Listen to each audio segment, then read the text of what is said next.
Saturday in Deauville and another glorious day. But let's remind ourselves of the stars on show. Nicolas Touzin, reigning World Cup champion.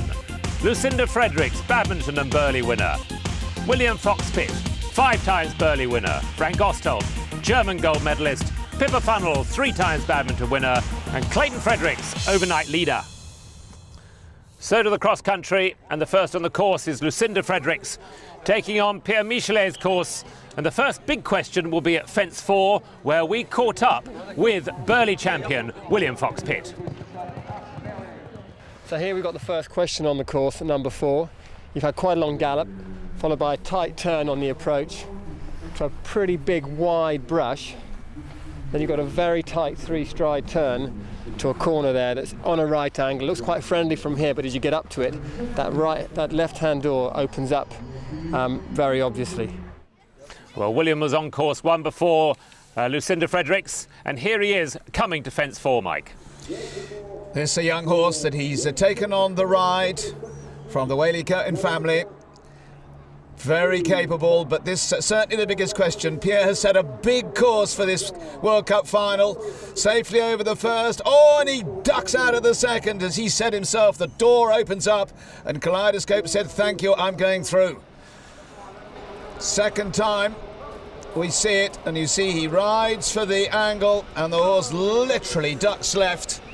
To be fair for the horse, he was pretty long at it for the second element, and it was a big question to ask the horse. And then he really said, "No, thank you, Dad, I've had enough." So that was the end of William's afternoon. He was out of the HSBC FEI World Cup final. But how would Lucinda Fredericks cope with this difficult question? 6 weeks after they returned from winning the silver medal in Hong Kong for Australia, the little horse looking as bubbly and as strong as ever. Down the left-hand side, swings back to the right. Half looked, I felt, just coming into that, but beautifully corrected by Lucinda and jumps it clear. Well, the riders are going to have to get their skates on here. The time allowed is 7 minutes and 7 seconds, and they're going to have to go quick. There's no doubt about it. But the ground conditions are perfect, the weather's perfect, so there should be no excuses. As Lucinda runs down the far side of the racetrack, through the trees, and some fairly straightforward fences along the back side of this course. As we pick up the first to go, the leader in the World Cup rankings before this event, Kevin McNabb from Queensland, Australia. He was first on course, and as you see, as he jumps the second last, the time's there in the bottom right-hand corner of your screen. He's got to get home in 7 minutes, 7 seconds, so it's going to be very tight, but he's over the last. The fine big galloping horse, this 10-year-old gameplay, and look at that, 7 minutes, 7 seconds, right on the button, so he stays on his overnight score of 58. Lucinda Fredericks, horse rather backing off then, having to be persuaded by Lucinda to move on to the question asked. Jumps it well enough though. The speed going to be very important. This is a very flat course indeed, but these big fences come up very quickly. They can't really get into a rhythm and really motor. The time is not going to be easy, despite Kevin McNabb getting that time. And this little horse beginning to look to get into a decent stride now. But immediately she sets her back, and that will lose more precious seconds. Well, Stephen Bradley from the United States on Brandenburg's Joshua was really spectacular over these fences. As we see, absolutely flew them. He made a tremendous picture, but here he's so extravagant, this horse, that he had to go the long way, and of course that is vital seconds lost. Yes, he's a rider who's had a nightmare of a season. Was one of the reserves for Hong Kong, missed out, and then missed out on Burghley too. Now back at Lucinda Fredericks, Headley Britannia. Towards the end of the course now. Big drop here, and another corner. There's a lot of target questions on this Pierre Michelet course. Pierre regarded as one of the very best course designers, but he set some big questions here. As now it's Frank Ostholt on Air Jordan. Air Jordan, whose cross-country hasn't been of the best earlier this year, but now is he back to best? If he is, he could certainly challenge for the World Cup title here. Certainly motoring in a good gear. Not wasting too much time in setting up. Big ox up down that far side of this beautiful racecourse. So Lucinda Fredericks coming to the 3 little box hedges. 4, 5, 1, 2, 3, 4, 5, 5 and 5. Yeah, good line through there too. Wasted not a second, and they look just to have settled down. Thought they didn't look quite at their best early on, but now beginning to flow as they do. And the mare looks settled. And if they're going to get this time, they're going to have to get into a good rhythm. They can't lose rhythm here, because it's going to be very tight this time. This is big. On the angle to another target question, and she gets the right line. 7 minutes, 7 seconds the time. And when you've got one in it, Jamie, then it certainly pressurises the rest to have a go, doesn't it? Certainly does. The very first to go, but it gives them confidence as well to know that the very first go, the Pathfinder, Kevin McNabb, has gone round clear in the time, so it's gettable. It is, but Lucinda not going as quickly as Kevin McNabb did. Here's Air Jordan now. Back across the racecourse. The little house turns, and up comes the drop, then to the corner. A lot of concentration required here, but Air Jordan jumps that beautifully. He hasn't always lasted home the course in the big CCIs, will he, here in Deauville? Yeah, that's his problem, is getting the trip.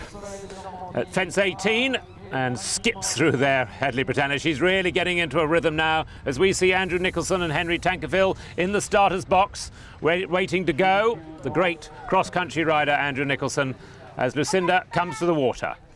Very good crowd round this water.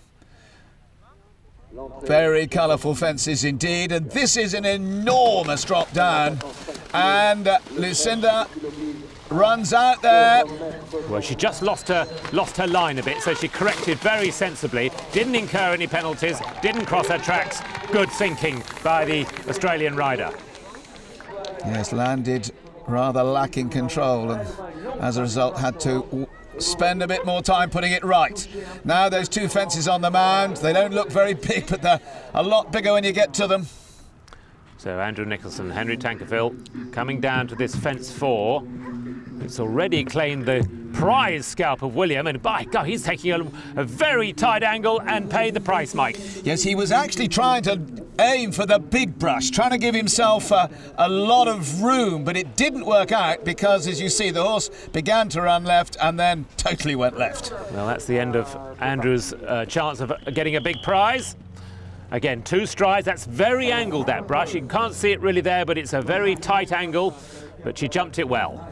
Yeah, noticeably Lucinda just asking the mare to go on now. And as more she asks her to go on, the stronger she gets, and she just is not quite in a decent rhythm here. She's having to really check when she comes to the fences, because Hedley's really enjoying this now. Having got her going, now she has to set her back. Oh, leaves a knee. And that is very unusual. Decants Lucinda Fredericks, and of course 1 fallen out is the rule, and out go the first Fredericks combination. Yeah, second overnight, so that opens the door for people like Frank Ostolt and Air Jordan.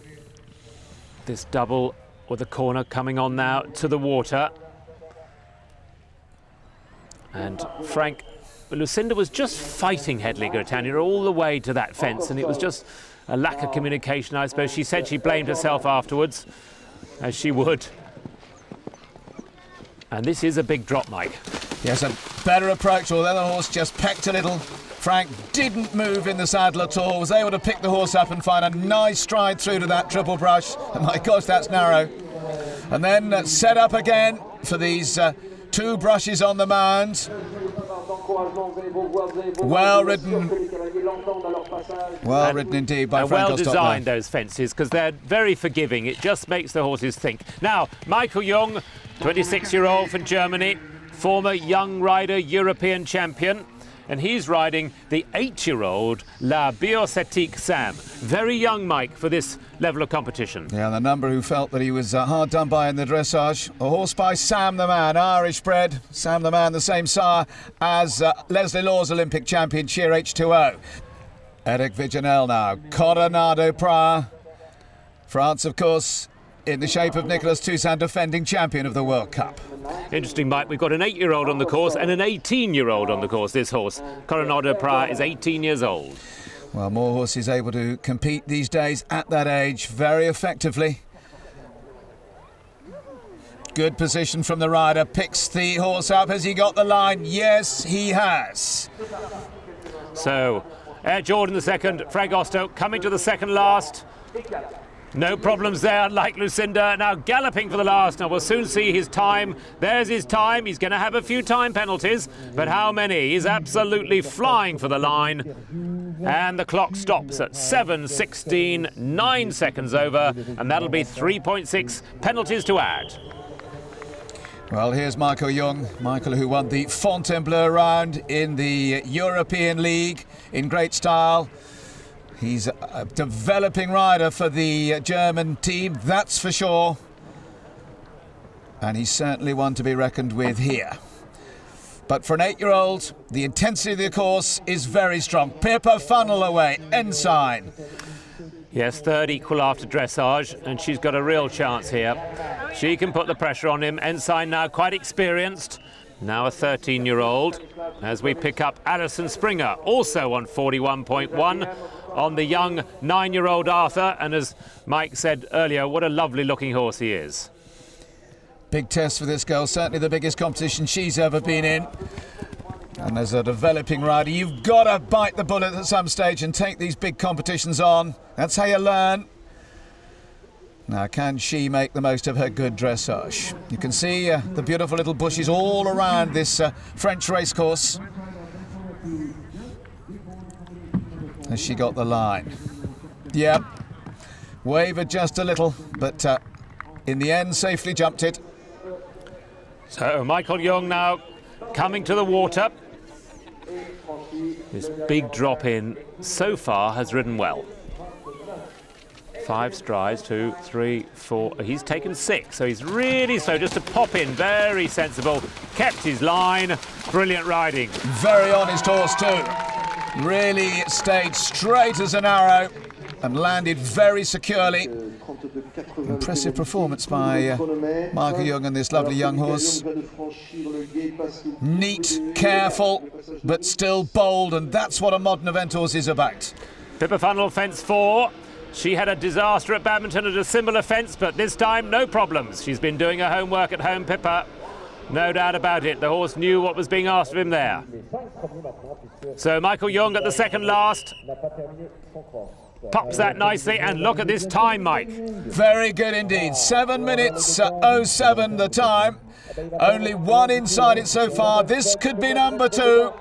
It was Kevin McNabb, the very first to go, that went inside. Actually right spot on the time, but this man inside, and that's an impressive round for Germany. And into the lead on a score of 45, stays on his dressage score.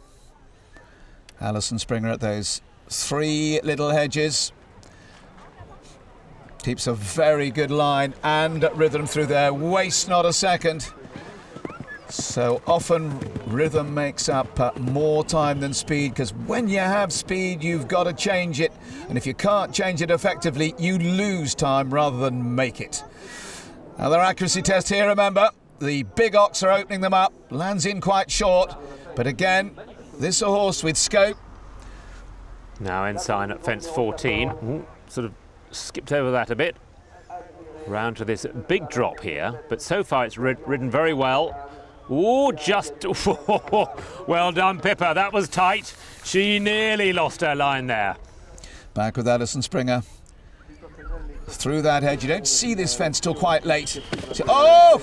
And really that started a little further back, because when you come through the hedge, you don't see it till late. Didn't get the jump she really required. In fact, the horse really in 2 minds about that last element altogether. So 20 penalties, so that scuppers her chances. As Pippa now comes to these box hedges, 6 strides she's taken. 3, 4, 5, 6. 6 or 5, she's taken 6. And they'd have decided that before they went across country, Mike. 13-year-old this racehorse, ex-racehorse now, as we see Cedric Liard, Jessie Mail, 12th after dressage, 50.9. Anyone to go inside the time can make an impact here. Can this man do it? He's normally one to have a go across the country. And of course France yet to have Nicolas Touzin on course, as Cedric comes to fence 4 and makes a great job of it. Well ridden, really went well through there. Well, now Pippa Funnel at the water, fence 20, right in the centre of this complex, so a lot of people watching. Drops down all that way. It's a maximum 2-metre drop there, and very carefully out. This horse now looking more confident than he has at any time in his career. Helps Pippa out when he has to. That all comes as a result of confidence. Over the first brush on the top of the mound, those 2 pimples, popular design of Pierre Michelet. Cedric Liard. And some of these fences between the combinations were really quite forgiving, but there were plenty of difficult combinations on this Pierre Michelet course. Yes, there aren't too many let-ups, one has to say. Now the turning question. That turning question where Lucinda Fredericks met problems, but not Pippa Funnel. Now, how quick is she?